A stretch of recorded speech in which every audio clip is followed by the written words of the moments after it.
So when you give your attention to something, and you're thinking about it in very general terms, in that general attention to it, there is less momentum. The more you think about it, the faster the momentum. So when you've given your attention to something, your undivided attention to something, and you've given your attention longer and longer, law of attraction just fills in more and more details for you. And the more detailed a subject becomes, then the stronger your point of attraction is. The more general you are, the less.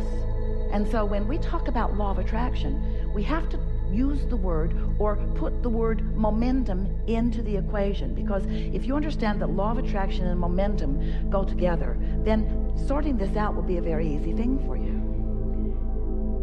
The best momentum story we have, Esther was amazed when she first saw the streets in San Francisco. It didn't seem possible that people would want to drive up or down them.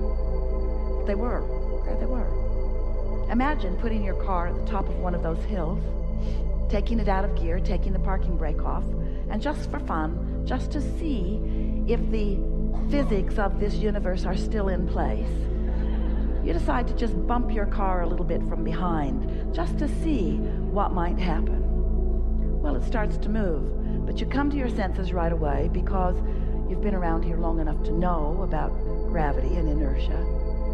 So you step right out in front of your car and it bumps up against you, and the momentum stops, and it was easy to stop because it was very slight anyway.